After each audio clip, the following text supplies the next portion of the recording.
के जो पत्ते जिस डाली में लगे होते हैं वो डाली कोमल सी डाली, 11 टुकड़े महाराज एक कच्चे सूत से लपेटकर 11 बार उसका भाग, जब उसको लपेट लोगे इस तरह से इकट्ठा करके, आगे का जो भाग है 11 बार कच्चा सूत लपेटने के बाद जो भाग पीछे का आगे का कोई भी हो उसको शहद में डुबाकर शिव जी को समर्पित कर दो। किस जगह पर रखना है? अशोक सुंदरी वाली जगह। अशोक सुंदरी की जगह जानते हो आप लोग, पहले भी आपको बताया है, आज फिर आपको वर्णन करूं। जैसे ये गोल जलाधारी, ये शिवलिंग रखा, ये दो जहां से पानी बह रहा है बाबा के चरणारविंद, राइट में श्री गणेश जी का स्थान, लेफ्ट में कार्तिकेय का स्थान, बीच में अशोक सुंदरी की जगह। शंकर भगवान की 6 लड़कियां, भगवान शंकर के 13 बच्चे, 13 बच्चों में से 6 लड़कियां, उस 6 लड़कियों में से एक लड़की का स्थान, भगवान शंकर की एक बेटी का स्थान अशोक सुंदरी का स्थान सामने। पद्म पुराण में स्पष्ट किया ये स्थान अशोक सुंदरी। शंकर भगवान की जलाधारी में पार्वती जी का हस्तकमल, ऊपर से जो एक एक बूंद पानी गिरता है, ये शंकर भगवान की 5 लड़कियों का स्थान है, जया, विषहरा, शामरी बारी, दौतली और देव। शंकर भगवान की 5 लड़कियां भगवान शंकर के मस्तक पे जल की धार गिरा।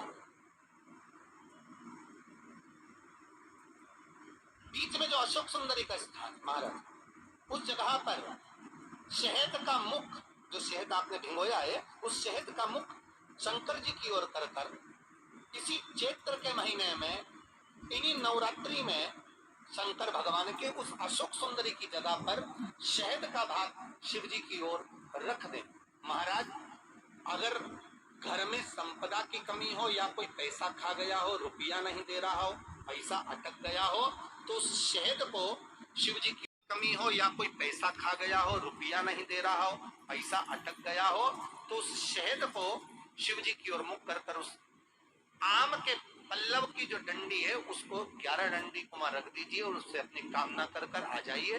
हो सके उस शहद में से थोड़ा सा शहद किसी रुमाल पर, किसी कपड़े में लगाकर उसको रख लीजिए। जिस व्यक्ति से पैसे लेना है, जिस व्यक्ति से पैसे मांग रहे हो, उससे एक बार जाकर मिल लीजिए, एक बार उसको खबर कर दीजिए। बाबा चाहेगा भोलेनाथ तो नवरात्रि में ही पैसा वापिस आ जाएगा, अगर शिव कृपा कर दे। ये बाबा की कृपा। आम का पल्लव कोई साधारण नहीं जिसको कलश के ऊपर रखा जाता है, शिव की कृपा। जिस आम के पेड़ पर स्वयं कामदेव चढ़कर भगवान शंकर के तीसरे नेत्र द्वारा जलकर भस्म हो जाते हैं, वो आम का पेड़ साधारण नहीं,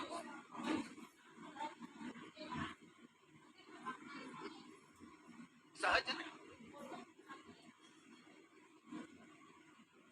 और वैसे भी शिव शिव है।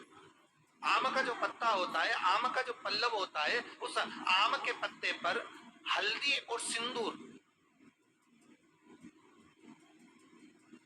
इन दोनों से स्वस्तिक का निर्माण किया जाए। देवी भागवत का संवाद है, बहुत ध्यान देना महाराज। जिन कन्याओं का विवाह ना हो पंचमी के दिन, नवरात्रि की कोई सी भी पंचमी, मतलब जो पंचमी तिथि पड़ेगी, कोई भी नवरात्र हो, चाहे वो 4 नवरात्र में से, चाहे वो पौष का हो, अश्विन का हो, चैत्र का हो, आषाढ़ का हो, किसी भी नवरात्रि में आप कर सकते हैं। एक पान के पत्ते पर, एक ही पत्ते पर जो 2 स्वस्तिक बनेंगे, एक हल्दी का बनेगा, एक सिंदूर का बनेगा। बस अंतर इतना है, जो हल्दी का स्वस्तिक है उस पर कंकु के चावल अर्थात रौली के चावल, रोली कुंकू के चावल रखना है, और जो सिंदूर का है उस पे हल्दी के चावल रखना है। इतना रखकर जिस लड़का लड़की का विवाह नहीं होता उसकी हथेली पर रखकर उसका नाम और गोत्र बोलकर महाराज उसको ले जाकर नीम के पेड़ के नीचे उसको रख दिया जाता है। मात्र 3.5 या 4 महीने ऐसे रहते हैं जिसके अंदर उस लड़का लड़की का विवाह पक्का हो जाता है। जिसका विवाह नहीं होता केवल उसी के लिए, जिसका मंगल विवाह ना हो रहा, आम के पल्लव में शिव का वर प्रदान, आम के पल्लव में शंकर का आशीर्वाद, आम के पल्लव में शिव के दिन लोग देवी जी की स्थापना करते हैं। तो क्या स्थापना में क्या रखते हैं? कलश रखते हैं।